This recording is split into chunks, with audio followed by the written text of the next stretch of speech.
তো আমাকে কি একজন বলেন তো আপনারা, যে ডেফার্ড ট্যাক্স বলতে কি বোঝা যায় বলেন তো? ডেফার্ড ট্যাক্স বলতে আমরা কি বুঝি, বা এটার কাজটা কি, কেন করতে হয়, IS-12 এর উদ্দেশ্য কি?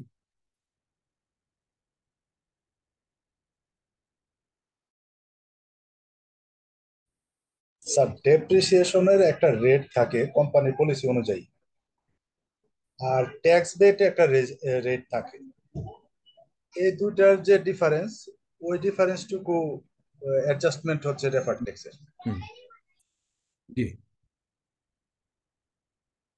ওকে, ওকে, হ্যাঁ, আপনি একদম স্পেসিফিক একটা আইটেম ধরে বলেছেন। সেটি হচ্ছে আমাদের প্ল্যান প্রপার্টি ইকুইপমেন্ট। এটাই মোস্ট অফ দ্য কেসে তাই হয় প্র্যাকটিক্যালি। বাট আরো যদি থিওরিটিক্যালি আমরা বলার চেষ্টা করি, সেটা হচ্ছে যে আমরা ফাইন্যান্সিয়াল স্টেটমেন্ট তৈরি করি। এই যে আমাদের ফাইন্যান্সিয়াল স্টেটমেন্ট, এটা আমরা করেছি আমাদের অ্যাকাউন্টিং পলিসি গাইডেড বাই হচ্ছে IFRS conceptual framework and IS এটাই আমাদের করা হচ্ছে। আমাদের এই কাজটাই হচ্ছে মূলত করা, পুরোটাই হচ্ছে ব্যাকরণ মানা IFRS এর।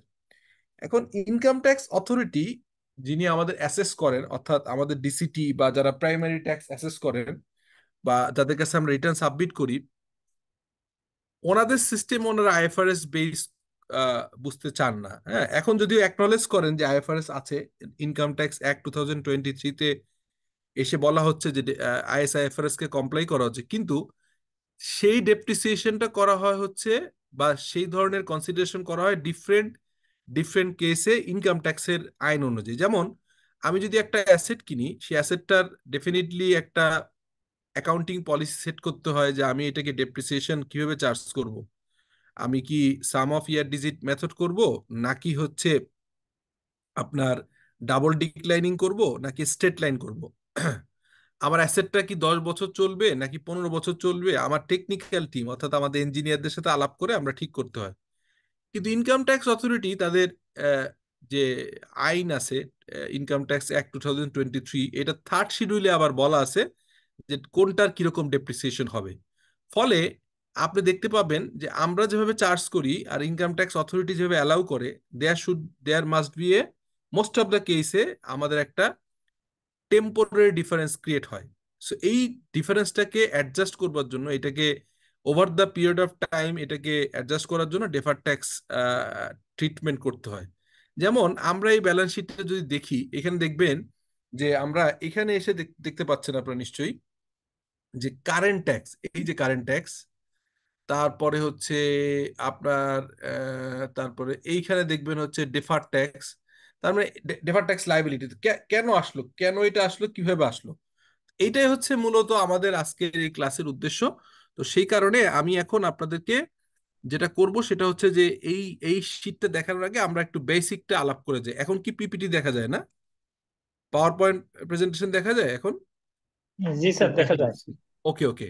সো ফার্স্ট অফ অল হচ্ছে আমাদের IS-12, and IS-12 হচ্ছে অবজেক্টিভ।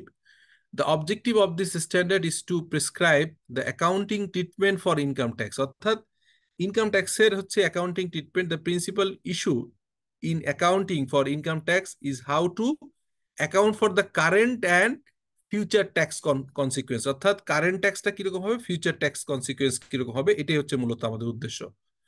স্কোপটা কি? This standard shall be applied in accounting for, আপনার হচ্ছে অ্যাকাউন্টিং ফর ইনকাম ট্যাক্সেস।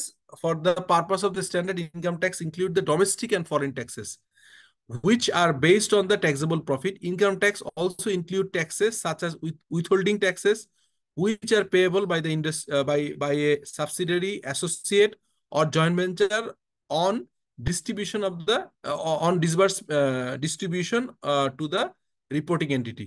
এখানে স্কোপে আপনার আইএস এর ভাষায়, IFRS এর ভাষায় আসছে, বাট আমরা যদি খুব সহজ করে বোঝার চেষ্টা করি, তাহলে মূলত আমাদের এক কথায় যদি বলি যে অ্যাকাউন্টিং প্রফিট অনুযায়ী একটা ট্যাক্স ক্যালকুলেশন আমরা করি, ইনকাম ট্যাক্স অথরিটি তাদের একটা অ্যাসেসমেন্ট করে। এই দুটোর ভিতর যে ডিফারেন্সটা ক্রিয়েট হয়, ডিফারেন্সটাকে রিকনসাইল করবার জন্য এবং এই এই ডিফারেন্সটাকে অ্যাকাউন্টিং ট্রিটমেন্ট এবং প্রেজেন্টেশনে আনার নামই হচ্ছে ডেফার্ড ট্যাক্সের, মানে আনাই হচ্ছে ডেফার্ড ট্যাক্সের উদ্দেশ্য, ডেফার্ড ট্যাক্স যে IS-12।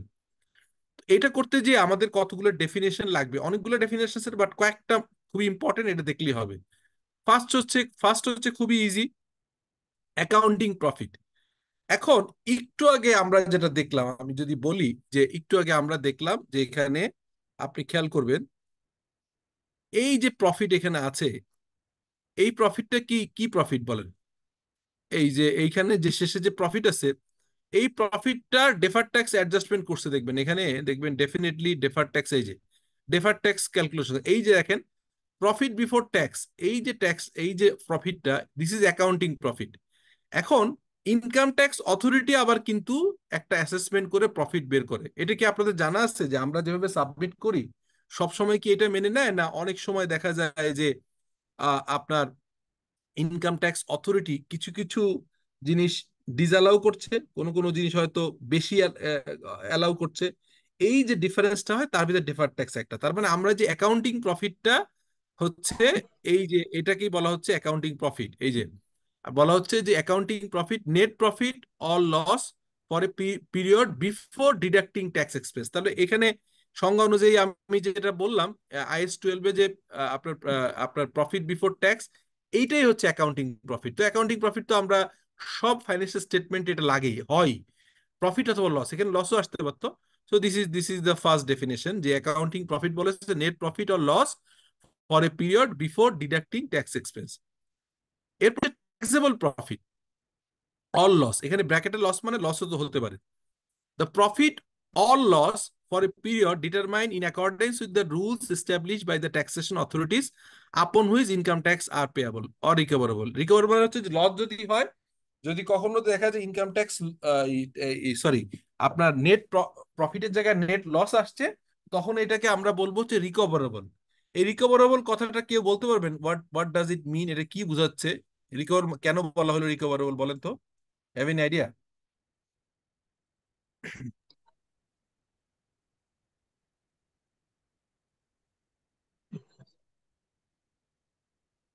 এটা কি রিবেটের ইস্যু, ফেরতযোগ্য স্যার? রিবেট পাওয়া যাবে।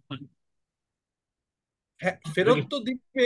ফেরত দিবে যদি কখনো আপনার প্রফিটের চান্স থাকে, কন্টিনিউয়াসলি যদি লস করতে থাকেন তখন অ্যাডজাস্টমেন্ট হবে। মূলত রিকভারেবল বলতে বোঝাচ্ছে, ধরেন আপনি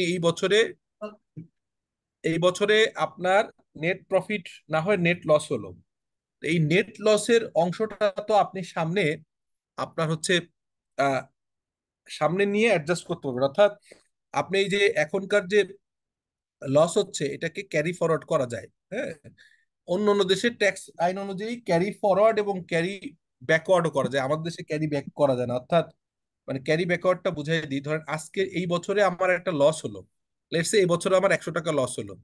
তা আমি যদি ক্যারি ব্যাকওয়ার্ড করি, অতীতে যে বছরগুলো ট্যাক্স দিয়ে আসছি, অর্থাৎ গত বছরের ট্যাক্স দিয়ে আসছি বা তার আগের বছরে ট্যাক্স দিয়ে আসছি, তখন যেটা হয় আমি এই বছরের লসটাকে প্রিভিয়াস ইয়ারে টেনে নিয়ে সেই টাকা সেই টাকার সাথে অ্যাডজাস্ট করতে পারি। অর্থাৎ ইনকাম ট্যাক্সের গত বছরে যদি ট্যাক্স দেওয়া হয়ে থাকে, আমি ক্যারি ব্যাকওয়ার্ড করে সেটাকে অ্যাডজাস্ট করে রিফান্ড ক্লেম করতে পারি। তা আমাদের দেশে ক্যারি ব্যাকওয়ার্ড করার কোনো নিয়ম নেই, অলওয়েজ কোনো লস হলে সামনে অ্যাডজাস্ট হবে। সো এই অ্যাডজাস্টেবলটাকে বলা হচ্ছে রিকভারেবল। ওকে, দেন ডেফিনিশন আরেকটা আছে হচ্ছে, আহ, আচ্ছা, এখানে আরেকটা ইস্যু হচ্ছে আপনার এই ইনকাম ট্যাক্স, ইনকাম এই যে ট্যাক্স এক্সপেন্স বা ট্যাক্স ইনকাম, এটা কিরকম? স্যার একটা দা- একটা প্রশ্ন জি বলেন, করতে চাচ্ছিলাম। বলেন বলেন প্লিজ। স্যার এই যে ক্যারি ফরওয়ার্ড লস, ক্যারি ফরওয়ার্ডের কি কোনো ইয়ার মেনশন করা আছে, কয় বছর পর্যন্ত লসটা ক্যারি ফরওয়ার্ড করা যাবে? এটা হচ্ছে আপনার দুই ধরনের লস হয়। একটা হচ্ছে ডেপ্রিসিয়েশনের কারণে, আমি এক্স্যাক্টলি ওটা দেখে বলতে হবে, 6 ইয়ারের ক্যারি ফরওয়ার্ড করা যায়, ঠিক আছে। আবার আহ, আহ, মানে ডেপ্রিসিয়েশন জনিত লসটাকে একটা পিরিয়ডে করা যায়। আর ডেপ্রিসিয়েশন বাদে ধরেন আপনি দেখা গেল যে লস হলো, লসের আপনার ডেপ্রিসিয়েশনই অ্যাডজাস্ট করতে পারছেন না, সেটাকে ক্যারি ফরওয়ার্ড করা যায়। সাধারণত 6 ইয়ারের একটা বার আছে। তো এইটা আমি একটু দেখে বলবো না আপনাদের, যে নতুন আইনে একটু দেখতে হবে যে কোনটার ক্ষেত্রে কত বছর। আমাদের দেশে একটা লিমিট বলা আছে, 6 ইয়ার পর্যন্ত করা যায়, কিন্তু অন্য দেশগুলোতে এটা আনলিমিটেড টাইম পর্যন্ত করা যায়। সো এইটা নর্মালি 6 ইয়ারের ভিতরেই করতে হয়। হ্যাঁ? তারপরে ওকে, স্পেসিফিক আমি আপনাকে এই ক্লাসের শেষে ওটা দেখে বা ইয়েতে আপনি বলে দিবেন। ওকে, ঠিক সিক্স আছে, ইয়ার থ্যাংক একটা ইউ। বার আমাদের আছে। ঠিক ঠিক আছে। আছে। So, এখন দেখেন, এবার আসেন আমাদের হচ্ছে ইনকাম ট্যাক্স এক্সপেন্স, হ্যাঁ, ট্যাক্স এক্সপেন্স বা ট্যাক্স ইনকাম।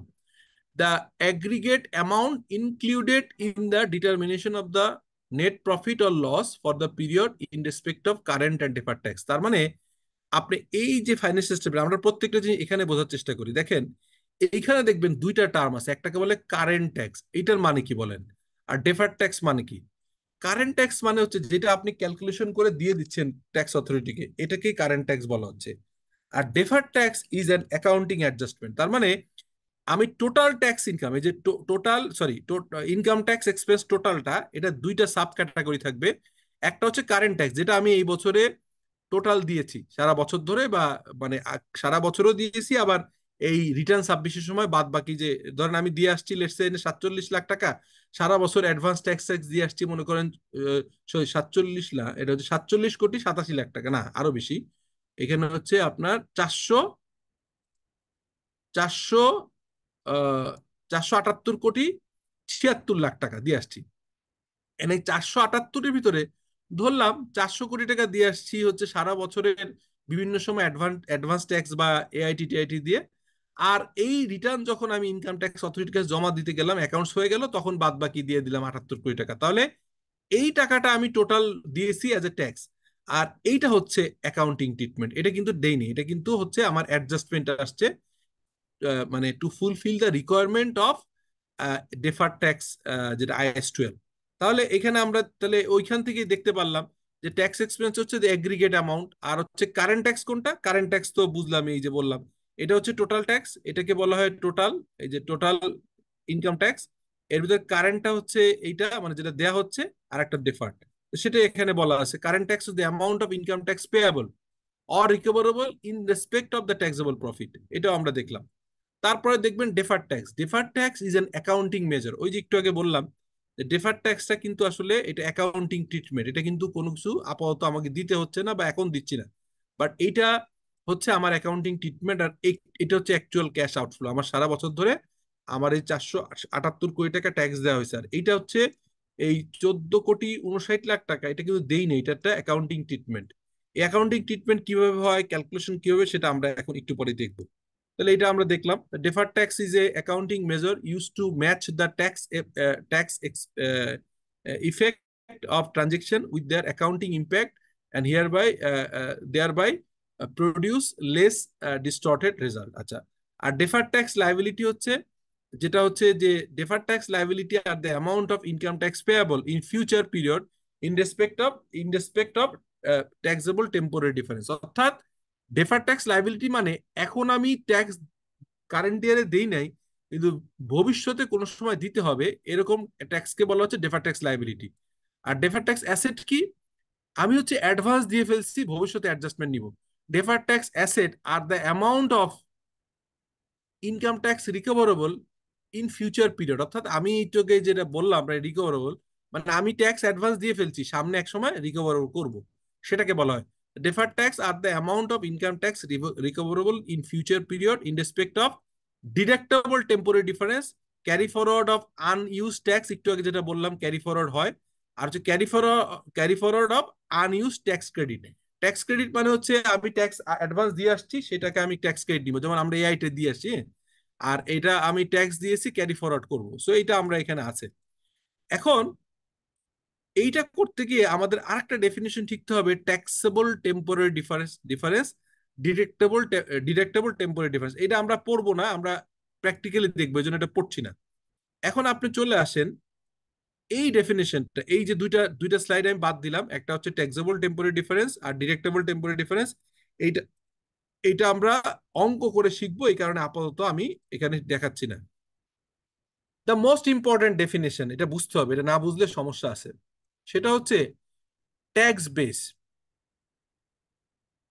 একটা উদাহরণ দিই তাহলে সোজা হবে। হ্যাঁ, ট্যাক্স বেসটা কি, এটা উদাহরণ দিই। এই যে এক্সারসাইজ 1, খেয়াল করেন মনোযোগ দিয়ে।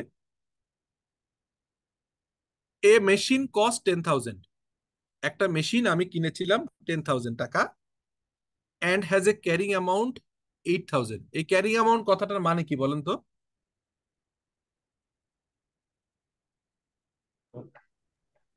ডিপ্রিসিয়েশন বাদ দেওয়ার পর স্যার যা থাকে সেটাই ক্যারি করা। বুক ভ্যালু, হ্যাঁ, book value. Book value, right. So book value, carrying amount বা রিটেন ডাউন ভ্যালু, এটা হচ্ছে 8,000 টাকা। আচ্ছা, for the tax purpose depreciation of BDT 3000 টাকা already been deducted in the current and prior period. তাহলে এখন বলেন, এইটুক পরে আমরা বোঝার চেষ্টা করি যে এখানে আমরা বলছি যে একটা মেশিন কেনা হয়েছিল হচ্ছে 10,000 টাকা, যেটা হচ্ছে ক্যারিং অ্যামাউন্ট, অর্থাৎ আমার বুক ভ্যালু ক্যারিং অ্যামাউন্ট হচ্ছে 8,000 টাকা আছে। আর ইনকাম ট্যাক্স অথরিটি আমাদেরকে অ্যালাউ করছে কত টাকা? 3,000 টাকা। তাহলে ইনকাম ট্যাক্স অথরিটির হিসাব অনুযায়ী আমার অ্যাসেটের বুক ভ্যালু কত আছে? 7,000 টাকা। 7,000 7,000 7,000 টাকা।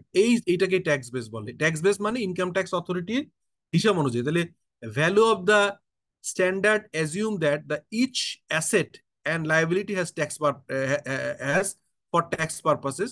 The tax base of the liability is normally it carrying amount less amount that will be deductible for the tax in future. তার মানে এটা হচ্ছে ট্যাক্স অথরিটি অনুযায়ী আপনার হিসাব। সোজা কথা, আমরা এখানে দেখলাম যে আমি একটা 10,000 টাকার মেশিন কিনেছি, যেটা আমার বইতে আমি হয়তো 2 বছরে 1,000 টাকা করে 2,000 টাকা ডেপ্রিসিয়েশন চার্জ করছি। আমার বুকস অফ অ্যাকাউন্টসে অ্যাকাউন্টিং এন্ট্রিটা এরকম আসছে। সেটা কিরকম, আমি আমি হচ্ছে আপনার লিখেছি হচ্ছে depreciation debit accumulated depreciation credit first ইয়ার।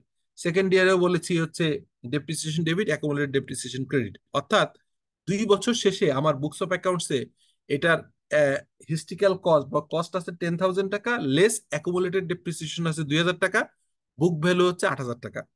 সো আর ইনকাম ট্যাক্স অথরিটি 2 বছরে অ্যালাউ করেছে 1,500 টাকা করে, 1,500 1,500 2,000। তো তার বইতে এটা আছে 7,000 টাকা হচ্ছে ভ্যালু। এটাকে আমরা ট্যাক্স বেস বলি। তো ট্যাক্স বেসের এক্সাম্পল তো অলরেডি বলেছি। আর একটা এক্সাম্পল আপনি দেখতে পারেন, এ মেশিন কস্ট 100 টাকা, ফর ট্যাক্স পারপাস 30 টাকা হ্যাজ বিন ডিডাক্টেড। তাহলে 30 টাকা যদি ডিডাক্ট হয়, ট্যাক্স বেস 70 টাকা। এটা আর পড়ার দরকার নেই। আমরা বুঝতে পারলাম যে যখনই ট্যাক্স অথরিটি যেটুকু ডেপ্রিসিয়েশন অ্যালাউ করে, সেইটা বাদ দিয়ে যে অ্যামাউন্টটা থাকে সেটাকে আমরা ট্যাক্স বেস বলছি। আচ্ছা, তাহলে আমরা এটা ট্যাক্স বেস বুঝলাম। এখন আমাদের আরেকটা জিনিস বুঝতে হবে, সেটা হচ্ছে অ্যাকাউন্টিং বেস। আচ্ছা, এখন অ্যাকাউন্টিং বেসটা যদি বুঝতে হয়, অ্যাকাউন্টিং বেসটা কোনটা বলেন তো? এখানে অ্যাকাউন্টিং বেস কোনটা এই এক্সাম্পলে? অ্যাকাউন্টিং বেস কোনটা বলেন? এই যে 10,000 টাকার মেশিন, ক্যারিং অ্যামাউন্ট 8,000 টাকা, আর হচ্ছে ট্যাক্স পারপাস হচ্ছে ডেপ্রিসিয়েশন অ্যালাউ করছে 3,000 টাকা। তাহলে আমরা ট্যাক্স বেস পেলাম 10,000 মাইনাস 3,000 ইকুয়াল টু হচ্ছে আপনার 7,000। তাহলে এটা আমরা পেলাম ট্যাক্স বেস। অ্যাকাউন্টিং বেসটা কত বলেন তো? 8,000 টাকা। 8,000 টাকা, ইয়েস, একদম রাইট। তাহলে দেখেন, এই এখন আমরা অঙ্কটা করার চেষ্টা করি। এ মেশিন কস্ট 10,000 টাকা and has a carrying amount of 8,000 টাকা. For tax purpose, the depreciation of BDT 3,000 টাকা has already been deducted in the current and prior period, and remaining cost will be deductible in future period, either as a depreciation or through deduction as a disposal. এটা আমরা যাই করি না, কারণ আমরা use করলে depreciation করবো, আর যদি কোনো ডিসপোজ করি তাহলে এটা disposal. Revenue generated by using machine is taxable. Any gain on disposal of the machine will be taxable, or any loss on disposal of the to be will be deductible for tax purpose. অর্থাৎ আমি যদি মেশিনটা যে কোনো সময় বিক্রি করি, যেমন আমার অ্যাকাউন্টিং বেজে এখন অ্যাকাউন্টিং বেজে 8,000 টাকা, আজকে যদি মেশিনটা আমি বিক্রি করে ফেলতে চাই, যদি আমি 8,000 টাকারটা জিনিস 9,000 বিক্রি করি, তাহলে 1,000 টাকা হবে capital gain on sale of the machine. আর আর 8,000 টাকাটা যদি 7,500 বিক্রি করি, তাহলে 500 টাকা হবে হচ্ছে ক্যাপিটাল লস, বা আপনাকে এই অ্যাসেটের ডিসপোজেবল লস। তাহলে আপনি বলেন, এইটার ভিতরে এই যে ডিফারেন্স, এখানে কি কোনো ডিফারেন্স আছে? এইখানে এই 8,000 আর 7,000-এর ডিফারেন্সটাকে আমরা বলবো হচ্ছে টেম্পোরারি ডিফারেন্স। হ্যাঁ, তাহলে এটা কি বোঝা গেল যে আমরা এটা এই মেশিন কস্ট 10,000 টাকা, হ্যাজ অলরেডি ক্যারিং অ্যামাউন্ট এত টাকা, ফর ট্যাক্স পারপাস 3,000 টাকা। তাহলে আমাদের এই অ্যাসেটটার আমি কিনেছি হচ্ছে আপনার 10,000 টাকা। এটা আমরা পরবর্তীকালে এই এই যে ট্যাক্স ট্যাক্স বেজের যে আছে 7,000 টাকা, আর অ্যাকাউন্টিং বেজ 8,000 টাকা, সো এই দুটার ভিতরে ডিফারেন্স আছে। এই ডিফারেন্সটা হচ্ছে 1,000 টাকা। আমরা বলছি যে টেম্পোরারি ডিফারেন্স ইজ 1,000 টাকা। তাহলে কি এই টেম্পোরারি ডিফারেন্সের সংজ্ঞাটা আমি এখানে একটু আগে স্কিপ করে গেছিলাম, এটা কি বোঝা গেল যে এই যে টেম্পোরারি ডিফারেন্সটা কি? ট্যাক্সেবল টেম্পোরারি ডিফারেন্স বোঝা গেল? জি স্যার, জি স্যার, বুঝতে ওকে, পেরেছি। আচ্ছা, তাই যদি হয়, আচ্ছা আমি আপনাদেরকে আরেকটা এক্সারসাইজ একটু পড়িয়ে এটা আপনারা বলবেন। এখানে বলা আছে এই যে এটা করবার জন্য আমাদের একটা কাজ করতে হবে, আমরা একটু এক্সেলে যে দেখব। সেটা হচ্ছে ইনকাম ট্যাক্স অথরিটি আপনার কিভাবে ট্রিট করে আর আমরা কিভাবে ট্রিট করি, এটা আমাদের ডিফারেন্স করতে হবে। সেকেন্ডটা হচ্ছে interest receivable has a carrying amount of 1000 টাকা, the related tax interest revenue will be taxed on cash basis. আচ্ছা, এই এইটার বাংলা করে আমাকে বুঝাই দেন তো কি বলতে চাচ্ছে, কেউ একজন হেল্প করেন তো, এটা কি বলছে? বি বি নম্বর,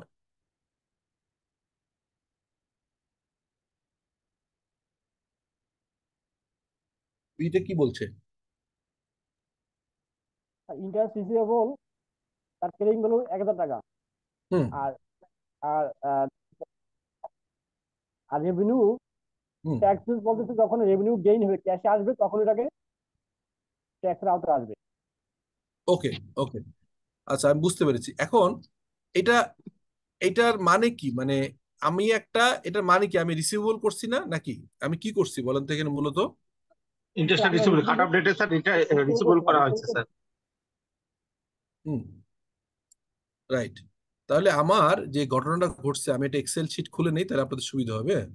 আমি একটা এক্সেল শিট খুলি, তাহলে আপনাদের বুঝতে সুবিধা হবে। এটাকে একটু বোঝানোর জন্য ছোট্ট করে একটা এক্সেলে আমরা একটা এক্সারসাইজ করি, কারণ এটা এত সহজ জিনিস, কিন্তু বুঝতে না পারলে মাথায় প্যাচ লাগবে, এই জন্য আমরা একটা সহজ বোঝার চেষ্টা করি।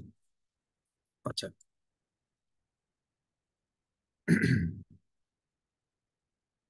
আমাদের এক্সেল শিটটা কি দেখা যায়? জি স্যার। স্যার দেখা ওকে, যায়। ওকে, তাহলে এটা কিন্তু খুব ইম্পর্টেন্ট, এটা বুঝলে আপনার মানে খুব ভালো লাগবে, কনসেপ্টটা আপনার ক্লিয়ার হয়ে যাবে যে কিভাবে আমরা এটা করব।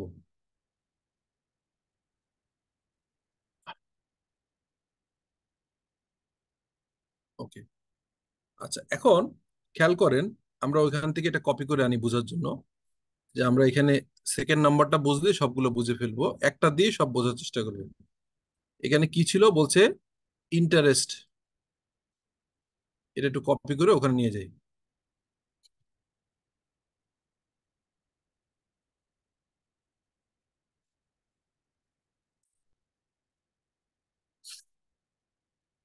কি করলাম বলেন তো, যে আমরা এটা কপি করে আনলাম বোঝার জন্য, ঠিক আছে?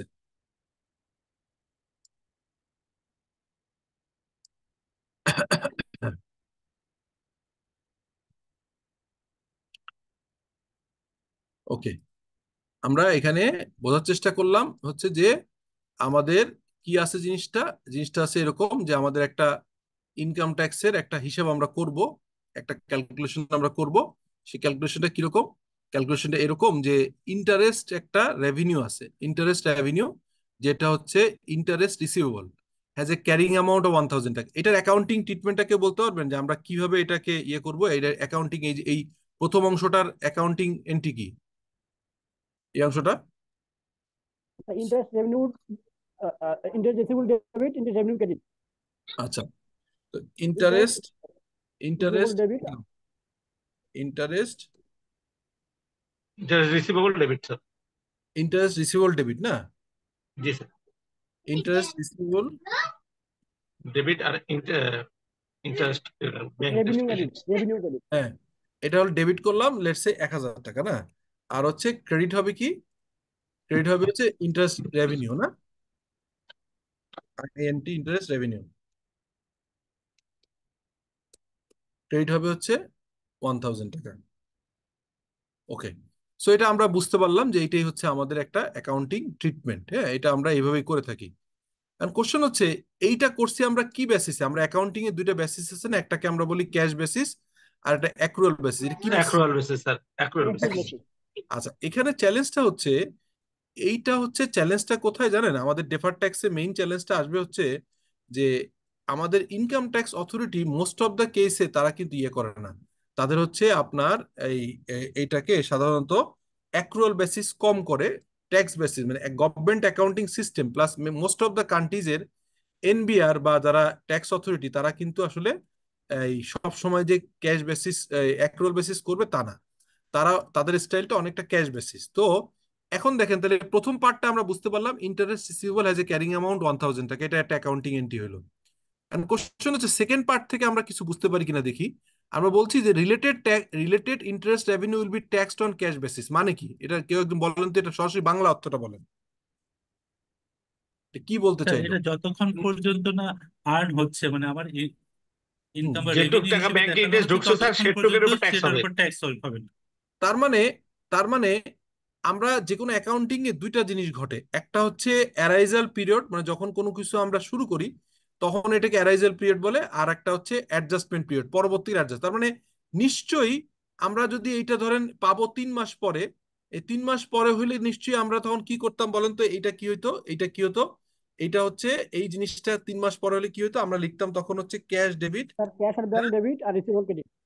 ক্যাশ অথবা ব্যাংক ডেবিট, মানে ব্যাংকে যদি পাই তাহলে ব্যাংক ক্যাশ, ক্যাশ আর ব্যাংক ডেবিট। আর হচ্ছে আমাদের এখানে কি হইতো, ইন্টারেস্ট রিসিভেবল ক্রেডিট হইতো, উপরে যেটা ডেবিট করছিলাম, ইন্টারেস্ট রিসিভেবল। ওকে, এই ঘটনা ঘটতো আমাদের হচ্ছে পরে, এটা আমাদের রিয়েলাইজ পিরিয়ড, যখন আমরা এটা রিয়েলাইজ করতাম তখন এই ঘটনাটা ঘটতো, আমরা এটা রিয়েলাইজ পিরিয়ড এটা করতাম। এখন কোশ্চেন হচ্ছে যে ইনকাম ট্যাক্স অথরিটি যদি আমরা কাল্পনিকভাবে ধরি, এটা আমাদের হচ্ছে আমাদের বুকস অফ অ্যাকাউন্টস, অর্থাৎ এটা আমাদের হচ্ছে কোম্পানির জন্য, এটা কোম্পানির বুকস অফ অ্যাকাউন্টস। আমাদের যে কোম্পানি আছে না, আমাদের কোম্পানিতে একটা বুকস অফ অ্যাকাউন্টস মেনটেন করি আমরা, হ্যাঁ? আমাদের বুকস অফ অ্যাকাউন্টস, এটা আমরা কিন্তু আমাদের বুকস অফ অ্যাকাউন্টসটা আমরা এখানে হচ্ছে আমরা মেনটেন করি, ঠিক আছে? তো এটা হচ্ছে আমাদের বুকস অফ অ্যাকাউন্টস, আমরা এই বুকস অফ অ্যাকাউন্টসটা আমরা এটা মেনটেন করি, আমরা এটা নর্মালি হচ্ছে উম, এটাকে আমরা ইউজ করি, এবং এটি আমাদের অ্যাকাউন্টিং মানে বুকস, আমরা এটা দিয়েই করি, এটা আমাদের হচ্ছে অ্যাকাউন্টিং বই।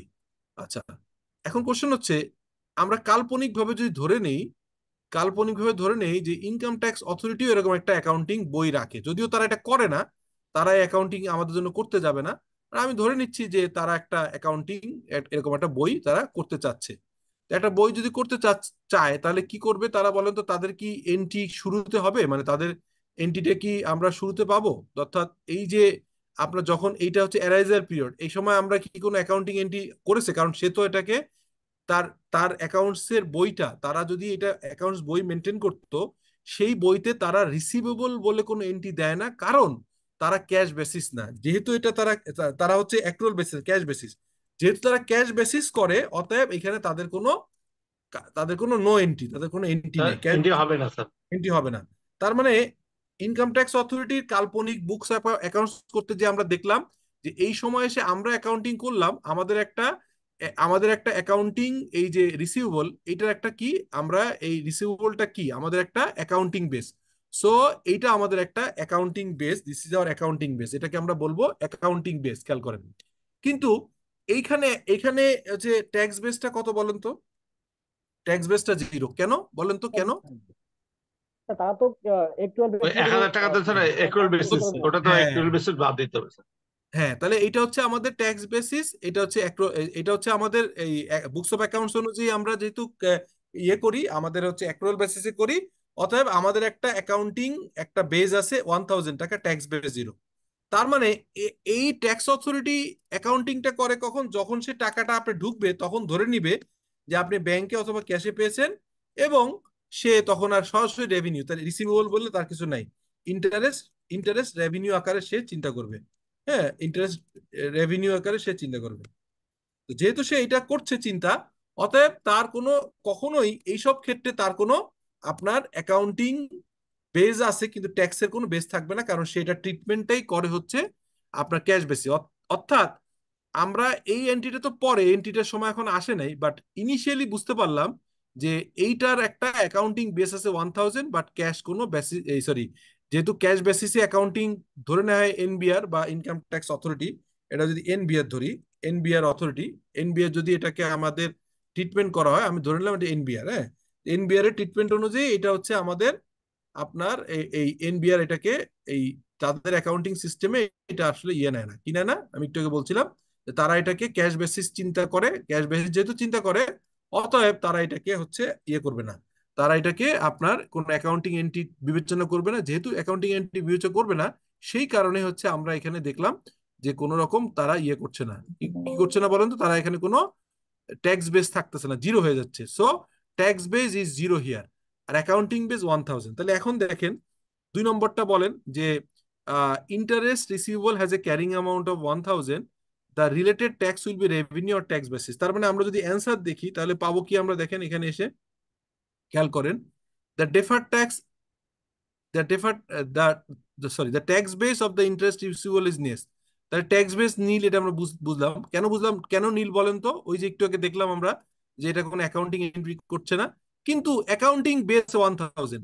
যেহেতু এই ডিফারেন্সটা ক্রিয়েট হয়েছে, অ্যাকাউন্টিং বেস 1000, এই যে ইন্টারেস্ট রিসিভেবলের হচ্ছে, সরি, এই যে রিসিভেবলের একটা ব্যালেন্স আছে, মানে এটা হচ্ছে accounting base of an asset.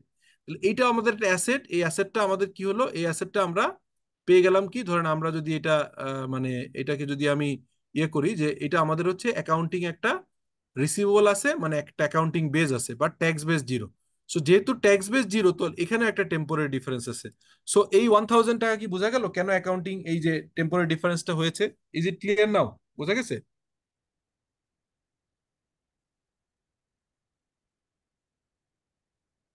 G sir. Okay, G sir.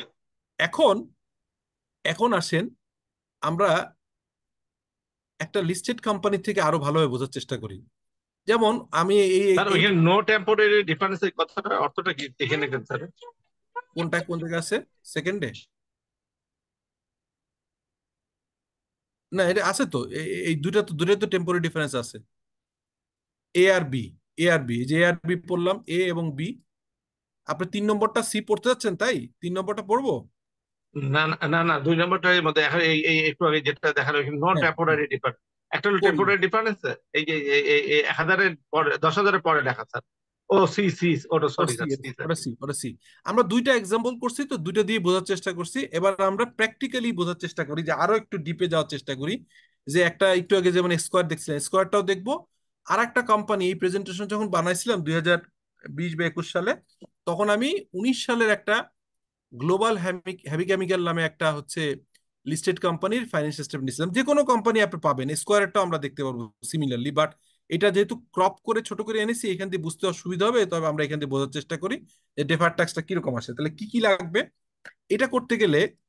আমার স্কোয়ারে স্ক্রল করে বারবার উপর নিচে যেতে হবে। এখানে যদি একসাথে করা আছে বুঝাই, এখানে কতগুলো জিনিস আমাদের বুঝতে হবে। একটা হচ্ছে ব্যালেন্স শিটটা বুঝতে হবে, সেকেন্ড বুঝতে হবে হচ্ছে নোট, থার্ড হচ্ছে ইনকাম স্টেটমেন্ট, এবং ইনকাম স্টেটমেন্টের সাথেও নোট থাকবে। সো এখন ডেফার্ড ট্যাক্স বিষয়টা কি প্রথম যদি আমি বলি, তাহলে প্রথম হচ্ছে খেয়াল করেন, এটা একটা ব্যালেন্স শিটে আমরা ওই স্কোয়ারের মতোই দেখলাম, উপরে প্ল্যান্ট প্রপার্টি ইকুইপমেন্ট, তারপর হচ্ছে কারেন্ট অ্যাসেট, এটা নন কারেন্ট অ্যাসেট, কারেন্ট অ্যাসেট।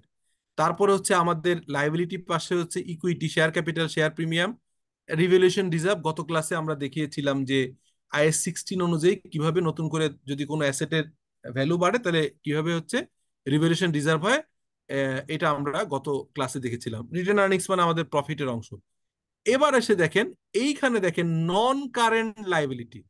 নন কারেন্ট লাইবিলিটি মানে কি বলেন তো? যেটা হচ্ছে 1 বছরের বেশি সময়ের লাইবিলিটি, নন কারেন্ট লাইবিলিটি বলে। সো নন কারেন্ট লাইবিলিটিতে একটা জিনিস আছে, ডেফার্ড ট্যাক্স। আচ্ছা, যদি নন কারেন্ট লাইবিলিটির আন্ডারে 41,17,00,000 টাকা, 41,17,52,317 টাকা থাকে, তাহলে এইটা কি আমার, এটাকে আমরা কি বলবো, ডেফার্ড ট্যাক্স অ্যাসেট নাকি liability? Liability. Liability, liabilities. Yes. তাহলে ডেফার্ড ট্যাক্স লাইবিলিটি গত বছর ছিল হচ্ছে 38,77,00,000, এবছর আসছে 41,17,00,000। তাহলে ডেফার্ড ট্যাক্স লাইবিলিটি বেড়েছে নাকি কমেছে? বেড়েছে। বেড়েছে, ওকে। তাহলে এইটা স্যার আমরা যদি পেলাম এটা ডেফার্ড ট্যাক্স। স্যার একটু বলতে চাচ্ছিলাম, কোনটা কোনটা? স্যার যদি এটা অ্যাসেস্ট হতো তাহলে কি এটা ফিক্সড মানে ইনটেনজিবল অ্যাসেস্টে চলে যেত? না না না, এখানে এই যে নন কারেন্ট আসতো, এখানে আসতো এই যে নন কারেন্ট অ্যাসেট, এখানে আসতো এই যে নন কারেন্ট লায়াবিলিটি, এখানে আসতো এই যে প্ল্যান্ট প্রপার্টি ইকুইপমেন্টের পরে আমরা লিখতাম নন কারেন্ট অ্যাসেটের আন্ডারে লিখতাম ডেফার্ড ট্যাক্স অ্যাসেট। ঠিক আছে, এখানে আসতো এই যে এখানে। ঠিক আছে, জি স্যার, থ্যাংক ইউ। আচ্ছা। আচ্ছা, এখন দেখেন এইটা তাহলে কি, দেখেন তো ট্যাক্সের আর একটা জিনিস আছে, ট্যাক্স প্রভিশন। এটার মানে কি বলেন? এটা হচ্ছে ট্যাক্সটা কোথাও থেকে কাটিয়ে রাখছে, মানে সঞ্চিতি করে রাখছে, এখনো পেমেন্ট করা হয় নাই। হুম এটার কারণটা হচ্ছে এই যে ইনকাম স্টেটমেন্ট দেখলে বুঝবো একটু আগে। এখানে দেখেন এই ফিগার গুলো আছে থাউজেন্ড, এই যে অ্যামাউন্ট ইন টাকা, এখানে একটা ফিগার আছে, ঠিক আছে। এখন দেখেন এইখানে আপনার আহ, তাদের হচ্ছে কি হচ্ছে নেট সেলস, হ্যাঁ। এটা যেহেতু লসের একটা লস মেকিং না, এটা প্রফিট মেকিং কোম্পানি, যাই হোক। এখানে আপনার হচ্ছে 54,76,00,000 টাকা সেলস, আর তার এগেনস্টে সিওজিএস আছে 38,57,, 16,18,00,000 টাকা হচ্ছে প্রফিট, গ্রস প্রফিট। তারপরে ওপেক্স বাদ দিয়ে এইখানে এসে দেখেন এই যে প্রফিট বিফোর, এই যে profit profit before other income, তারপর আদার ইনকাম যোগ করে এই যে profit or loss before tax and WPPF. WPPF ভিন্ন জিনিস, সেটা পরে জানতে পারবেন। আপাতত দেখেন এইখানে এসে দেখবেন এই যে ট্যাক্স প্রভিশন। এই ট্যাক্স প্রভিশন মানে কি? ট্যাক্স প্রভিশন মানে হচ্ছে আমি কারেন্ট ট্যাক্স প্রভিশন হচ্ছে কত, 33,76,000 টাকা। ডেফার্ড ট্যাক্স প্রভিশন কত, 24 লাখ, 33,76,000। 33,76,000। 33,76,000 হচ্ছে কারেন্ট ট্যাক্স প্রভিশন, আর ডেফার্ড ট্যাক্স হচ্ছে 2,40,40,000। এই 2,40,40,000টা কিভাবে আসছে? এই 2,40,40,000 আমি নোটেও দেখাবো, এখানে বুঝতে পারবেন। এই দেখেন 41-এর ছিল না এখানে ব্যালেন্স শিটে, আমরা দেখছিলাম না 37 থেকে 41 হয়েছে। এই দেখেন কই গেল আইটেমটা, এই যে এখানে কত, 38,77,00,000 থেকে 41 কোটি, এই ডিফারেন্সটা হচ্ছে 2 কোটি, এই যে 2,40,000,000। এই কারেন্ট ট্যাক্স, অর্থাৎ আমি এই বছরে ট্যাক্স দিতে হবে, আমি এখনো ট্যাক্স দিব হচ্ছে 33,76,000 টাকা। এটা হয় যেটা বছর যখন শেষ হয়, ট্যাক্স তো আমরা দিই আরেকটু পরে, আমাদের বছর শেষ হয় 30 জুনে, আমরা ট্যাক্স রিটার্ন সাবমিট করি ডিসেম্বর যে জানুয়ারির 15 তারিখের ভিতরে। অর্থাৎ এখন যে বছরটা চলছে, এই বছরটা চলছে হচ্ছে অ্যাসেসমেন্ট ইয়ার 24-25। তাহলে আমরা ইনকাম ইয়ার যে 23-24 ছিল, অর্থাৎ 30শে জুন 2024 যে অ্যাকাউন্টিংটা শেষ হয়েছিল, ওইটার ট্যাক্সটা জমা দেওয়ার সময় কত আছে, 2000, সরি আমাদের 23-24 শেষ হলো, এটা লাস্ট ডেট ছিল কবে, 23-24 30শে জুন। কর্পোরেট ট্যাক্সের রিটার্ন জমা দেওয়ার সময় হচ্ছে 15ই জানুয়ারি 2025। তার মানে 30শে জুন অ্যাকাউন্টিং ইয়ার শেষ হওয়ার পরে 6 মাস 15 দিনের ভিতরে আমাদের ইনকাম ট্যাক্স রিটার্ন জমা দিতে হয়। তা আমি এই যে ট্যাক্স প্রভিশনটা করেছি, এটা আমি জমা দিতে পারবো হচ্ছে যখন রিটার্ন দিব, তখন এই বাদ বাকি 33,76,000 জমা দিব। যাই হোক, এটা আমরা বুঝলাম, এটা আমাদের হচ্ছে কারেন্ট ট্যাক্সের প্রভিশন, আর এটা হচ্ছে ডিফার্ড ট্যাক্স প্রভিশন। এখন এই ডিফার্ড ট্যাক্স প্রভিশন আপনি দেখলেন যে 37 থেকে এখানে আমরা দেখলাম 38 থেকে, হ্যাঁ একটু আগে আমরা দেখেছি যে 38 কোটি টাকা 41 হয়েছে। 38,77,00,000 থেকে 41 কোটি টাকা কিভাবে আসছে, এইটা কিন্তু এই নোটে আমাদের দেখতে হবে। এখন দেখেন নোট নম্বর 14, এখানে কিন্তু দেয়া আছে, দেখবেন যে এখানে এটার এগেনস্টে নোট দেয়া আছে, খেয়াল করবেন। এই যে ডেফার্ড ট্যাক্স অ্যাসেট ব্র্যাকেটে, মানে যদি এটা অ্যাসেট হতো তাহলে আমি উপরে নিয়ে যেতাম, যেহেতু লাইবিলিটি অথবা এখানে আছে, ঠিক আছে। তো এই লাইবিলিটিটা 37,77,00,000 থেকে 41,17,00,000 আসছে, এটা কি বলছে নোট নম্বর 14। তাহলে নোট নম্বর 14টাকে আমরা দেখি। এই যে নোট নম্বর 14, এই নোট নম্বর 14তে বলা হচ্ছে written down value excluding land. আচ্ছা, এখানে এক্সক্লুডিং ল্যান্ড কেন করলো কেউ একজন বলতে পারবেন? Why excluding land? কারণ ল্যান্ডের ল্যান্ডের উপরে দাম তো ডিপ্রিসিয়েশন হয় না। নাই স্যার। হ্যাঁ, যেহেতু ল্যান্ডের উপরে কোনো ডেপ্রিসিয়েশন হয় না, land is a asset, is an asset, যে অ্যাসেটে হচ্ছে আপনার কখনোই ডেপ্রিসিয়েশন হয় না। সো ল্যান্ডের উপর যদি ডেপ্রিসিয়েশন হয় না, অতএব ওইটা আমার এই ডেফার্ড ট্যাক্স ক্যালকুলেশনে কখনোই আসবে না। তাহলে আমরা সহজভাবে বুঝতে পারলাম যে ল্যান্ড বাদে আমাদের টোটাল অ্যাসেটের অ্যাকাউন্টিং বেস, মানে আমাদের বুকস অফ অ্যাকাউন্টসে ভ্যালু আছে কত, আপনার হচ্ছে 234,61,61,00,000 টাকা। এটা কি বোঝা গেল? মানে এটা বুঝছেন কিনা উপরের লাইনটা? জি স্যার, আচ্ছা, এটা গত ব্যালেন্স শিট বছর থেকে ছিল নেওয়া কত? হয়েছে। হ্যাঁ, ব্যালেন্স শিট, এটা ব্যালেন্স শিট থেকে নেওয়া হয়েছে। আর গত বছর ছিল কত? গত বছর ছিল 214 কোটি টাকা। তাহলে কিভাবে এটা বাড়ছে বলেন তো? 214 থেকে 234 হলো কিভাবে? নতুন অ্যাসেট কেনা হয়েছে স্যার। নতুন অ্যাসেট রিসেন্টলি কেনা মনে হয়েছে, হয় রাইট? আর হ্যাঁ, নতুন নতুন অ্যাসেট কিনলেও হবে। নতুন অ্যাসেট কেনা হয়েছে, রাইট। তাহলে নতুন অ্যাসেট কেনা হয়েছে। এখন এটা আমরা বুঝলাম যে 214 কোটি টাকার থেকে রিটেন ডাউন ভ্যালু ফিগারেই অ্যাসেট এডিশন হয়েছে 234 কোটি টাকা। তার মানে 214 থেকে 234 মানে 20 কোটি টাকার মতো অ্যাসেট অ্যাড হয়েছে, এটা আমরা বুঝলাম। উপর লাইনটা আমরা ক্লিয়ার। দ্বিতীয় লাইনটা written down value excluding excluding land tax base, এটার মানে কি? আমরা ট্যাক্স বেস শিখে আসছিলাম, বলেন এটার মানে কি? হোয়াট এটা ডাজ ইট হচ্ছে মিন? ট্যাক্স ট্যাক্স অফিস যে বেস হিসাবে থার্ড শিডিউল এনবিআর অনুযায়ী স্যার, এত টাকা আছে স্যার। ওই থার্ড হ্যাঁ, শিডিউল অনুযায়ী যেটা আমাদের হয় স্যার। হ্যাঁ, ইনকাম ট্যাক্স অথরিটি যেভাবে আমাদেরকে ডেপ্রিসিয়েশন অ্যালাউ করে, সেই অ্যালাউটা করে হচ্ছে ডেপ্রিসিয়েশনের থার্ড শিডিউল অনুযায়ী। তো আমরা ইনকাম ট্যাক্স অর্ডিন্যান্স ছিল আগে 1984, ওইখানেও থার্ড শিডিউল ছিল, আর এখন যেটা আছে এটা হচ্ছে ইনকাম ট্যাক্স অ্যাক্ট 2023।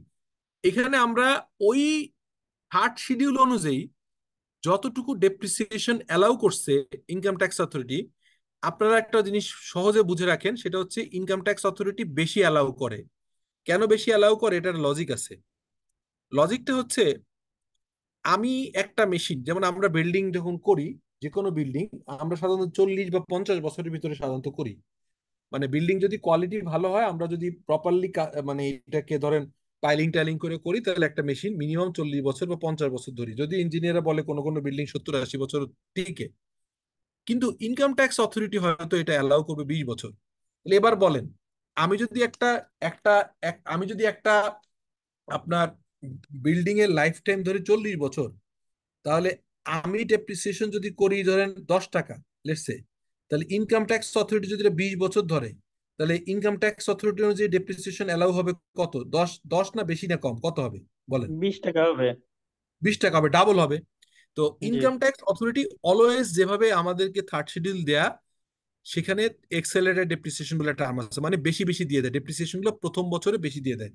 যেমন আগের শিডিউলে ছিল যে কোনো কোনো মেশিন যদি নতুন বাংলাদেশে কিনে আনেন, প্রথম বছরেই 50% ডেপ্রিসিয়েশন অ্যালাউ করবে, দ্বিতীয় বছর 30%, তার বছরে 20%। তাহলে একটা একটা ক্যাপিটাল মেশিন ইম্পোর্ট করে আপনি 3 বছরের ভিতরে 100% ডেপ্রিসিয়েশন আপনি করে ফেলতে পারবেন। আর আপনার বুকস অফ অ্যাকাউন্টস অনুযায়ী হয়তো এটা করবেন 10 বছর, 15 বছর বা 20 বছর ধরে। তাহলে ইনকাম ট্যাক্স অথরিটি বেশি অ্যালাউ করে, এটার কারণটা এখন এখানে বোঝা জরুরি না, তারপরে বলে রাখি। এটার কারণটা হচ্ছে ইনকাম ট্যাক্স অথরিটি একটা প্রিন্সিপালে বিশ্বাস করে, আপনি যখন কোনো ক্যাপিটাল মেশিন কিনবেন, নতুন মেশিন, তো সেই মেশিনগুলো শুরুর দিকে বেশি ডেপ্রিসিয়েশন অ্যালাউ করা মানে ওই বছর আপনার খরচ বেশি অ্যালাউ করা। খরচ বেশি অ্যালাউ করলে আপনার প্রফিট কম কম দেখাইতে পারবেন ইনকাম ট্যাক্স অথরিটি অনুযায়ী, আর প্রফিট কম দেখাইলে ট্যাক্স কম দিতে হবে। এটা লজিকটা হচ্ছে, যেহেতু আপনি এই বছর অলরেডি ক্যাপিটাল মেশিনারিজ কিনে এনেছেন, এই কিনে এনে আপনার ব্যবসা বাণিজ্য শুরু করেছেন, নতুন মেশিন বসিয়েছেন, ওয়ার্কার এখানে ঢুকবে, ব্যবসা হবে, তাহলে কান্ট্রির ইকোনমিতে আপনার কান্ট্রি ইকোনমিতে আপনি একটা পজিটিভ ভাইব, পজিটিভ ইম্প্যাক্ট ফেলতেছেন। সো আপনাকে যদি বেশি বেশি ডেপ্রিসিয়েশন অ্যালাউ করে ইনিশিয়াল বছরগুলোতে, শুরুর বছরগুলোতে, তাহলে আপনি এই প্রথম বছরগুলো ট্যাক্স কম দিতে হবে, কারণ অলরেডি ক্যাপিটাল মেশিনারি আপনার টাকা ফ্লো হয়ে গেছে। এরপরে ট্যাক্স অথরিটি যদি কম ডেপ্রিসিয়েশন অ্যালাউ করতো, তাহলে আপনাকে বেশি টাকা ট্যাক্স দিতে হতো। এই কারণে এমন ভাবে করা যে ডেপ্রিসিয়েশনটা আপনি বেশি পাবেন। এই কারণে অলওয়েজ দেখবেন যতগুলো অ্যাকাউন্টস, একটু পরে আমরা চাইলে আপনি স্কোয়ার ফার্মাটাও দেখতে দেখতে পারি বা আমরা দেখব, সেখানেও দেখব যে accounting base of the asset is much higher than the tax base of the asset, এটাই হয়। তাহলে আমরা এটা বুঝে ফেললাম সবটাই। এবার দেখেন, এখানেও দেখেন ট্যাক্স বেস হচ্ছে, tax base of the written down value of the asset is basically, আগের বছর ছিল 59 কোটি টাকা, এবার হয়েছে 69 কোটি টাকা, তার মানে এখানেও অ্যাসেট অ্যাড হয়েছে, ঠিক আছে? So this is very interesting. So এখন দেখেন, তাহলে এখানে কতটুকু ডিফারেন্স ছিল? এখানে 214 থেকে 59 বাদ দিলে 155 কোটি টাকা। আর যেহেতু এটা লিস্টেড কোম্পানি ট্যাক্স রেট 25% ছিল ওই সময়, এটার উপর 25% করলে আসে 38,77,00,000 টাকা ট্যাক্স। হ্যাঁ, এখানে এসে দেখেন, এখানে এসে দেখেন 234 থেকে 69,91,91,91 টাকা বাদ দিলে আসে 164,70,00,000, যেটার উপরে 25% ট্যাক্স, যেহেতু আমাদের applicable tax rate is 25%। So difference is basically, এটার ইয়ে হচ্ছে আপনার হচ্ছে কত, এই যে দেখেন 41,17,00,000 মাইনাস 38,77,00,000, তাহলে এই 2,40,00,000 is basically deferred tax liability. এখন এটা ডেফার্ড ট্যাক্স লাইবিলিটি কেন হইলো, এটা আমারে বুঝাইতে পারবেন কেউ? বলেন তো, কেন এটা স্যার ডেফার্ড ট্যাক্স লাইবিলিটি? হ্যাঁ বলেন। যখন যখন ইনকাম ট্যাক্স অথরিটি কম ট্যাক্স নির্ণয় করছে, হুম আর অ্যাকাউন্টিং প্রফিটদের কোম্পানি বেশি ট্যাক্স দিয়ে দিয়েছে, ওরা হুম নির্ণয় করছে। কিন্তু হুম যেটা ওরা যেটা নির্ণয় করছে যে অথরিটি ট্যাক্স অথরিটি আমাদের সেই ট্যাক্স পরিশোধ করতে হবে। কিন্তু হুম কিন্তু আমরা আজকে যেটা কম পরিশোধ করছি, দুদিন পর তো ওই টাকা পরিশোধ করতে হবে। এই হুম টাকাটা আমার ভবিষ্যতে পরিশোধ করতে হবে, কিন্তু আজকে পরিশোধ না করলেও আমাকে 2-3 বছর পর পর এই টাকা বেশি পরিশোধ করতে হবে বলে এটা আমার লায়াবিলিটি। এক্স্যাক্টলি। মানে আপনি যে কথাটা বলছেন আমি সহজভাবে আরো সহজভাবে বুঝাই দিই। ধরেন একটা অ্যাসেট কিনছি, অ্যাসেটটার লাইফ হচ্ছে 10 ইয়ার্স। 10 ইয়ার্স ধরে আমি এটাকে ডেপ্রিসিয়েশন চার্জ করব। তো আমি প্রথম 2 বছর ইনকাম ট্যাক্স অথরিটি 3 বছর 4 বছরের ভিতরে ফুল ডেপ্রিসিয়েশন অ্যালাউ করে দিল। So, আপনি প্রথম বছরগুলো ট্যাক্স কম দিলেন, কিন্তু খেয়াল করে দেখেন পরের বছরগুলোতে যখন পরের বছরগুলো ইনকাম ট্যাক্স অথরিটি যখন আর ডেপ্রিসিয়েশন অ্যালাউ করবে না, তখন কি আপনার ইনকাম ইনকাম বেশি হবে নাকি কম হবে? ইনকাম বেশি হবে। ইনকাম বেশি হবে তখন। তো ইনকাম যদি বেশি হয় তখন ইনকাম ট্যাক্স বেশি দিতে হবে না কম দিতে হবে? বেশি বেশি দিতে দিতে হবে। হবে। এই কারণে এটা income tax liability, deferred tax liability. বোঝা গেছে এবার? বোঝা গেছে? জি জি বুঝা স্যার, গেছে। বোঝা গেছে স্যার। এখানে 14 নম্বরের যে ভ্যালুটা দেখাচ্ছে, এটা কি ডেপ্রিসিয়েশন ভ্যালু না বুক ভ্যালু স্যার? নোট এটা 14 এটা তে। জি। নোট করতে এই দুটো তো আপনার নেট বুক ভ্যালু, মানে হচ্ছে উপরেরটা হচ্ছে রিটেন ডাউন ভ্যালু এক্সক্লুডিং হচ্ছে ল্যান্ড। এক্সক্লুডিং হচ্ছে ল্যান্ড। তার মানে ল্যান্ড বাদে যত অ্যাসেট আছে, তার এখানে অ্যাসেট আছে, এই যে ল্যান্ড, এই যে প্ল্যান প্রপার্টি ইকুইপমেন্ট আছে, তার হচ্ছে 407 কোটি টাকা।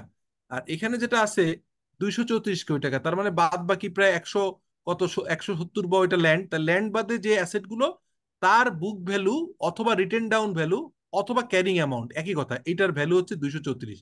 আর এইটা হচ্ছে ইনকাম ট্যাক্স অথরিটি যেটুকু ডেপ্রিসিয়েশন অ্যালাউ করছে, ওইটা বাদ দেওয়ার পরে ইনকাম ট্যাক্স অথরিটির অ্যালাউবল ডেপ্রিসিয়েশন চার্জ করার পরে যতটুকু বুক ভ্যালু থাকে এটা ট্যাক্স বেস। এটা হচ্ছে ট্যাক্স বেস, ঠিক আছে? জি স্যার। ওকে, আচ্ছা। এখন তাহলে আমরা দেখলাম this is our balance sheet, এটা তার নোট, এটা ইনকাম ট্যাক্স, এই ইনকাম স্টেটমেন্ট। এখানে এসে দেখবেন এই যে এটা তো নর্মাল হিসাব, যে আপনার প্রফিট আসছে এই এই যে যে টাকাটা আসছে, এই যে 90, সরি, এটা আসে হচ্ছে 9,04,00,000। 9,04,00,000-এর উপরে ট্যাক্স ক্যালকুলেশন করে আপনার যেটা আসবে সেটা হচ্ছে আপনার এই মানে হিসাব, ঠিক আছে? তো এইটা আপনার হচ্ছে 14 নম্বর থেকে আমরা এটা পেলাম, 14 আর 20 কত পেলাম, 20-এরটা আবার দেখি। 20 নম্বর নোট মানে ইনকাম স্টেটমেন্টের পরে একটা আছে, এটা হচ্ছে, এখানে খেয়াল করবেন, আবারও আমরা এখানে যাই, এখানে দেখবেন আপনার ইনকাম ট্যাক্স অথরিটি অনুযায়ী এই যে এখানে আমার কি ছিল, ট্যাক্স প্রভিশন। ট্যাক্স প্রভিশন এখানে কত ছিল দেখবেন, ব্যালেন্স শিটে আবারও যান, এই যে ট্যাক্স প্রভিশন এইখানে দেখবেন ছিল কত। ট্যাক্স প্রভিশন গত বছর হচ্ছে আপনার 9 কোটি 8 লাখ। 9,08,00,000। এবারে এটা কমে হয়েছে কত, 67 লক্ষ, সেখানে 6 কোটি 77 লক্ষ। 9,77,00,000। তার মানে এইখানে আমাদের এইটা, এই যে এইটাই, এই যে আপনার এইটা আসছে। তো এইখানে যদি আমার হচ্ছে নতুন করে আবার চার্জ করা হয়েছে হচ্ছে আপনার কত, নতুন করে চার্জ হচ্ছে 33 লাখ টাকা। তাহলে আমার আসার কথা ছিল হচ্ছে আপনার হচ্ছে 9,42,00,000। এখান থেকে adjustment for current assessment year, current assessment ইয়ারে আপনার এটা অ্যাডজাস্টমেন্ট হয়েছে। অ্যাডজাস্টমেন্ট মানে হচ্ছে আপনি হয়তো প্রিভিয়াসলি ইম্পোর্ট স্টেজেই আমরা যে এআইটি টিআইটি দিয়ে আসি ওইখান থেকে হচ্ছে বাদ গেছে। তার মানে ওইটা আমাদের আপাতত বুঝতে হবে না, ওইটা আমরা বুঝবো কোথায়, ইনকাম ট্যাক্সের আইন অনুযায়ী। আপনি দেখবেন যে বছরের শুরু, মানে বছরের বিভিন্ন সময় যে ইম্পোর্ট করেছেন, ততবার যখন ইম্পোর্ট করেছেন ততবারই কিন্তু আপনাকে এআইটি, এটি বিভিন্ন কিছু নেওয়া হয়েছে। তো সেই অ্যাডজাস্টমেন্ট আপনি করে বাদ বাকি ট্যাক্স দিবেন। তো এই 33 লাখ টাকা ইজ এ ফিগার, যেটা হচ্ছে আপনি এখনো পেমেন্ট করেননি, এটা প্রভিশন করছেন। সো দিস ইজ 33 লাখ টাকা। তাহলে আমরা total balance sheet related note, তারপর ইনকাম স্টেটমেন্ট এবং ইনকাম স্টেটমেন্ট রিলেটেড নোটটা আমরা দেখলাম, ঠিক আছে? তো এখান থেকে আমরা পুরোটাই বুঝতে পারলাম যে আসলে এরপর আরেকটা কোম্পানি ছিল, এটা আর বোঝানোর দরকার নেই। সো দিস ইজ বেসিকলি আপনার ডেফার্ড ট্যাক্স। তাহলে এবার আমাকে আপনি বলেন, ডেফার্ড ট্যাক্সে আমাদেরকে জিনিসটা ক্লিয়ার বুঝতে গেলে বাংলাদেশের কনটেক্সটে বা গ্লোবালিও যদি দেখেন, তাহলে আপনি মোস্টলি ডেফার্ড ট্যাক্সের একটা আইটেমই পাবেন, যেটা হচ্ছে আপনার ডেফার্ড ট্যাক্সের অ্যাসেটের উপরে যে টেম্পোরারি ডিফারেন্স ক্রিয়েট হয়। তাহলে অ্যাসেটটা শিখলেই মোটামুটি আমাদের হয়ে যায়, কারণ ওই অন্যগুলো অর্থাৎ রিসিভেবল, পেয়েবল এগুলো নিয়ে খুব একটা মেজর ইস্যু না। Only issue is basically the asset. তাহলে আমরা শুরু থেকে যদি আবার একটু রিক্যাপ করি, আমরা যে এক্সাম্পলটা দিয়েছিলাম এই এক্সাম্পলটার একটা আমরা জিনিসটা যেটা দেখার চেষ্টা করছিলাম, জিনিসটা দেখার চেষ্টা করলে এরকম যে আমাদের একটা জিনিস, একটা অ্যাসেট কেনা থাকে, কেনার পরে আমাদের বুক ভ্যালু অনুযায়ী একটা হচ্ছে অ্যামাউন্ট থাকে, আর ইনকাম ট্যাক্স অথরিটি অ্যালাউ করে। এবার আপনি সেম জিনিসটা আমাদের এইখানে আসেন, এখানে এসে কি করলাম, এখানে এসে দেখেন এইটা হচ্ছে আমাদের কেনা অনুযায়ী আমাদের যে বুক ভ্যালু, হ্যাঁ, এটাকে আমরা বলছি অ্যাকাউন্টিং বেস, আর নিচেরটা ইনকাম ট্যাক্স অথরিটি অনুযায়ী ট্যাক্স বেস। তাহলে এই অ্যাকাউন্টিং বেস আর ট্যাক্স বেসের যে ডিফারেন্স, এটাকে আমরা বলছি টেম্পোরারি ডিফারেন্স। এই যে আপনার এইটাই হচ্ছে আমাদের সেই টেম্পোরারি ডিফারেন্স। আমরা এখানে বলছি যে একটা টেম্পোরারি ডিফারেন্স আছে, এই যে 1000 টাকা, এই যে দ্য ট্যাক্স বেস 7000 টাকা, অ্যাকাউন্টিং বেস 8000 টাকা, there is a temporary difference 1000 টাকা। সো এই এই সেম জিনিসটা আমরা এখানে পেলাম, যে আমাদের একটা অ্যামাউন্ট পেলাম, এটার নাম হচ্ছে টেম্পোরারি ডিফারেন্স। এই টেম্পোরারি ডিফারেন্স দিয়ে শেষ হবে না, এর সাথে এটা হচ্ছে গিয়ে টেম্পোরারি ডিফারেন্স, কিন্তু এর সাথে যখন ট্যাক্স রেট দিয়ে আমরা বের করব, তাহলে এটা হচ্ছে অ্যাসেট বেস। এইটা অ্যাসেট বেস ডিফারেন্সটা, টেম্পোরারি ডিফারেন্স হচ্ছে 164 কোটি। এটা বের করে আমাদের অ্যাপ্লিকেবল ট্যাক্স রেট, যদি প্রাইভেট কোম্পানি হয় এটা হয়তো এটা এখন দেখা যাবে যে আপনার এখন 30% আছে হয়তো, হ্যাঁ। তো এই 30%-এর উপরে ক্যালকুলেশন করে আপনাকে যেটা আসবে সেটা, লিস্টেড কোম্পানি এটা 25%, তো 25% হিসেবে এই 164 কোটি টাকার উপরে 25% করলে আসছে 41 কোটি টাকা। So this is called deferred tax of IS-12। IS-12 এর যে ডিফার্ড ট্যাক্সের যে প্রক্রিয়াগুলো আমাদের কাজ করতে হয়, এটা আমরা ডিটেলটা আপনাদের প্র্যাকটিক্যালি দেখালাম। ঠিক আছে, কোনো কোশ্চেন আছে?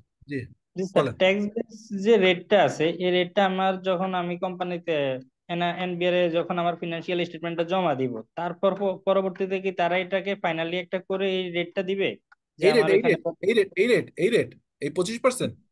না স্যার, 6 না কোটি না 99 লক্ষ। না না না, এটা তো আমি ওই যে জানি, আমি আমি নিজে হিসাব করব, কি হিসাব করব জানেন? আমি তো ওই যে একটু আগে একটা এক্সেল দেখালাম না আপনাকে, এরকম একটা হিসাব করব। এই পাশে আমি দেখবো যে আমার বুকস অফ তো রাখবো, আর ইনকাম ট্যাক্সের থার্ড শিডিউল অনুযায়ী কত কত কত বছর অ্যালাউ করছে এটা আমরা বের করে ফেলতে পারবো না? ধরেন একটা মেশিনে যদি ইনকাম ট্যাক্স অথরিটি অ্যালাউ করে প্রথম বছর, ধরেন আপনি বললো যে 50%, তাহলে 50% ক্যালকুলেশন করে দেখবো কত, কারণ ওইটাই তারা করবে, আমি আগের থেকেই জানি। তারপরেও আপনি যেটা বলছেন যে আমি করার পরেও কখনো কখনো এই যে ফিগারটা আমি পেয়েছি 59 কোটি টাকা, এটা ইনকাম ট্যাক্স অথরিটি কিছুটা ডেফার করতে পারে। তো ডেফার করলে পরের বছর অ্যাডজাস্টমেন্ট হবে, এটা তো আমরা মানে কোনো ইস্যু না, এটা আমরা নর্মালি করতে পারি, কারণ থার্ড শিডিউল তো বছর বছর চেঞ্জ হয় না, বছর বছর মানে মোটামুটি third schedule of the income tax act বা অর্ডিন্যান্স, এটা বছর বছর যদি চেঞ্জ হয় না, অতএব এটা আমরা নিজেরাই ক্যালকুলেশন করতে পারবো। তারপরেও ইনকাম ট্যাক্স অথরিটি যদি কোনো চেঞ্জ আনে, তাহলে সেটা আমি এটাকে অ্যাডজাস্ট করে নিব পরের বছরের সাথে, ঠিক আছে? এটা মেজর ইস্যু হবে না। বোঝা গেল জিনিসটা? জি স্যার। আচ্ছা, এখন আমার একটা রিকোয়েস্ট আছে, আমি হচ্ছে এটা তো আপনাদেরকে একটা প্র্যাকটিক্যাল জিনিস দেখালাম, কিন্তু এইখানে আপনার এই যে আপনার এই যে কতগুলো এক্সাম্পল আছে না, এই এক্সাম্পল, এই প্রত্যেকটা এক্সাম্পল নিয়ে আরো ডিটেইল করে আমি হয়তো এই ক্লাসটাই ভেঙে ভেঙে 2টা বা 3টা ক্লাসে আছি। সো আমি ওই আগের রেকর্ড থেকে আজকেটা দেখালাম, একদম প্র্যাকটিক্যালি একটা ব্যালেন্স শিট ধরে দেখালাম, বাট আরো ডিটেইল বোঝার জন্য আমি আপনাদেরকে 3টা ভিডিও দিব, এক একটা ভিডিও আধা ঘন্টা করে, 1.5 ঘন্টা। আগামী ক্লাসের আগে ওই 1.5 ঘন্টার ভিডিওটা আরেকবার দেখবেন, তাহলে যেটা হবে এই জিনিসটা আপনার ডাবল মাথায় ঢুকে যাবে, কারণ এটা খুব অত্যন্ত ইম্পর্টেন্ট একটা আইএস। এই আইএসটা যদি না বুঝেন এবং রিয়েলি যদি আপনি এই যে স্কোয়ার, এবার স্কোয়ারটা যদি দেখেন, স্কোয়ারও দেখেন সিমিলার, এখানে দেখবেন এই যে ডেফার ট্যাক্স এই যে ক্যালকুলেশন করছে, এই ডেফার ট্যাক্স ক্যালকুলেশনটাও সিমিলারলি কিন্তু আমাদের একটা ওই করতে হবে। এখানে দেখবেন ব্যালেন্স শিটে, এখানে দেখেন এই যে আপনার এই যে ডেফার্ড ট্যাক্স 18 নম্বর নোট, এই সেম দেখেন একই জিনিস আগেরটার মতো 18 নম্বর নোটে আমরা চলে যাই। সো আপনারা ওই ভিডিওটা দেখে একটু নিজেরা আরেকটা লিস্টেড কোম্পানি, আমি স্কোয়ারটা দেখাই দিলাম, আমি গ্লোবাল হেভি কেমিক্যালটা দেখাই দিলাম, আপনারা হাতের সামনে বা অনলাইনে যে কোনো র্যান্ডম একটা সার্চ দিবেন, যেমন ধরেন হইতে পারে বেক্সিমকো, হতে পারে ব্রিটিশ আমেরিকান টোবাকো, যেটা আপনার খুশি, ওইটা দিয়ে আপনি বোঝার চেষ্টা করবেন যে কি ঘটনা ঘটে। এই সিমিলার ঘটনা, এই যে দেখেন ডেফার্ড ট্যাক্স কি করছে, এই যে আপনার হচ্ছে তাদের স্কোয়ার ফার্মাসিউটিক্যালস এর আপনার ইয়েটা কত, ওই এটা একটু যেহেতু কনসোলিডেটেড একটু বুঝতে অসুবিধা হবে, বাট এটা আপনার তো book value of carrying amount, এই দেখেন ক্যারিং অ্যামাউন্ট, এই যে carrying amount of plant property equipment আগের মতো, ওখানে রিটেন ডাউন লিখছিল, এটা ক্যারিং, একই কথা, ক্যারিং অ্যামাউন্ট দা রিটেন ডাউন তাই। আর এখানে ট্যাক্স বেস কত বের করছে, এটা হচ্ছে টেম্পোরারি ডিফারেন্স। তারপরে রেট হচ্ছে, এখনকার রেট হচ্ছে 22.5%, যেটা আগে 25% ছিল, এটা দিয়ে বের করছে হচ্ছে ডেফার ট্যাক্স হচ্ছে কত আছে, ঠিক আছে। সো একই, ওইখানেও যা দেখিয়েছে এখানেও তাই আছে। তো এভাবে করে আপনারা জিনিসটা একটু বোঝার চেষ্টা করবেন। হ্যাঁ বলেন, কে কোশ্চেন করতে চাচ্ছিলেন? স্যার, স্যার আমি একটা কোশ্চেন করতে চাইছিলাম যে আপনি স্যার কিছুক্ষণ আগে বলছিলেন যে এক্সপেন্স ডিসঅ্যালাউর ব্যাপারটা, যেটার একটা এফেক্ট ডেফার্ড ট্যাক্সে পড়ে, তো সেক্ষেত্রে কোন কোন ক্ষেত্রে এই এনপিআর ডেফার যে ট্যাক্সে ডেফার ট্যাক্সে এক্সপেন্স ইয়ে কোটা পড়বে না, কারণ এটা পরে অন্য জিনিস, সেটা পরে হচ্ছে অন্য জিনিস, সেটা পরে হচ্ছে, ধরেন আপনি একটা খরচ আপনি দেখালেন, লেটসে যে স্যাম্পল খরচ করছেন, অথবা আপনি একটা খরচ দেন, এটা ডিসঅ্যালাউ করবেন, ডেফার ট্যাক্সে পড়বেন। ডেফার ট্যাক্সের অনলি ইস্যু ইজ বেসিক্যালি হচ্ছে অ্যাসেট রিলেটেড ইস্যু। এবং এই অ্যাসেটের আমি যে কথাটা বলার চেষ্টা করছি, যে থার্ড শিডিউল যেহেতু চেঞ্জ হয় না, অর্থাৎ আপনি যে অ্যাসেট আপনার বুকস অফ অ্যাকাউন্টসে কিনছেন, আগেও ছিল নতুন করেও কিনছেন, যদি আপনি একটা কম্পিউটার কিনে থাকেন, ইনকাম ট্যাক্সের অথরিটি অনুযায়ী কিন্তু একটা থার্ড শিডিউল দেয়া আছে। সো ওই থার্ড শিডিউল অনুযায়ী কিন্তু চলবে, এটা কিন্তু বারবার চেঞ্জ হয় না। এই কারণে আমি আপনাদেরকে যেটা বলার চেষ্টা করলাম, সেটার মানে এটার কথাটা অর্থ এরকম দাঁড়ালো, আমি আপনাকে দেখাই। এইটা মানে ট্যাক্সের ক্ষেত্রে বারবার চেঞ্জ হবে না, ডেফার ট্যাক্সের ক্ষেত্রে বারবার চেঞ্জ হবে না, কারণ এইটা মোটামুটি লেভেলে আপনি ধরে নিতে পারেন, যে ডেফার ট্যাক্সের যে বেসটা, সেই বেসটা যে থার্ড শিডিউল, এই থার্ড শিডিউলের খুব একটা আপনি চেঞ্জ পাবেন না। কেন পাবেন না? কারণ থার্ড শিডিউল প্রতি বছর বছর চেঞ্জ আসে না। আমি এই যে আপনার দেখাই দিই, আপনি এখন যেহেতু আপনি বলছেন আমি একটু দেখাই দিই। আপনি যদি দেখেন হচ্ছে,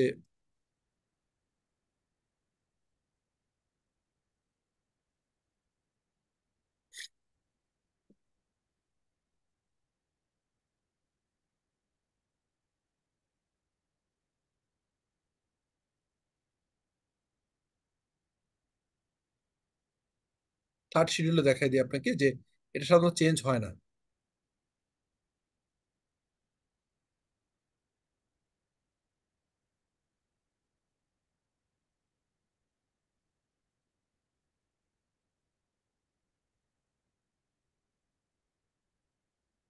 এই যে দেখেন, এই যে দেখা যাচ্ছে এখন এটা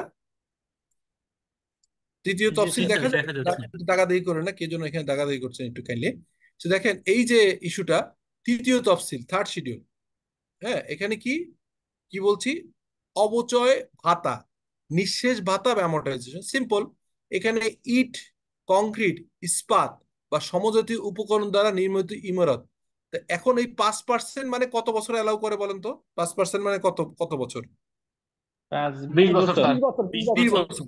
কিন্তু আমরা আমরা যে কোনো বিল্ডিং যেটা একদম কংক্রিট দিয়ে, সেটা আমরা 40 বছর মিনিমাম ধরি, তো এখানেই তো বোঝা গেল। ঠিক আছে, এরকম প্রত্যেকটা জিনিস অনুযায়ী ইনকাম ট্যাক্স অথরিটির একটা ট্যাক্স রেট আছে, তো আর আমাদের একটা ভিন্ন ভিন্ন হয়। তো এই কারণে এই ডিফারেন্সটা আছে, বোঝা গেল? বুঝতে পারলেন? স্যার জি ট্যাক্স স্যার, বেস বুঝতে যেটা পেরেছি। একটা অ্যামাউন্ট দেখলাম, এটা কি আমাদের বুক অফ অ্যাকাউন্টস এ নিয়ে আসবো না? কোনটা? না না, ওই আমার তো অ্যাকাউন্টিং হবে আমার অনুযায়ী, ইনকাম ট্যাক্স অথরিটির কোনো কিছু বুকস অফ অ্যাকাউন্টসে আনবো না, শুধু অ্যাডজাস্টমেন্টের জন্য দেখবো যে ডিফারেন্সটা আছে কিনা। তার মানে আপনি এখন যে কোশ্চেনটা করছেন, এই কোশ্চেনটা এরকম, আমি আপনার কোশ্চেন অ্যান্সার দিই। কে জন্য দাগাদাগি করছেন, এটা দরকার নেই দাগাদাগি করা, প্লিজ একটু এ করুন। এই দেখেন, আপনি বলতে চাচ্ছেন যে আমাদের যে হচ্ছে যে এই ইয়েটা আসে,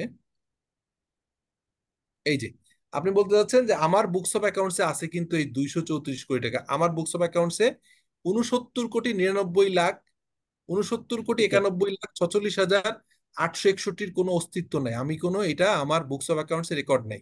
তাহলে আমি পাই কোথায়? পাই হচ্ছে আমার অ্যাসেট শিডিউল আছে না, আমার প্রত্যেকটা অ্যাসেট আমি জানি না যে কবে কি কিনছি, কবে কিনছি, কত টাকা গেছি রেকর্ড, সেই অনুযায়ী ইনকাম ট্যাক্স অথরিটি কোনটার কত ডেপ্রিসিয়েশন অ্যালাউ করে, সেটা আমি আলাদা একটা শিটে করে এটা ফিগারটা পেয়েছি।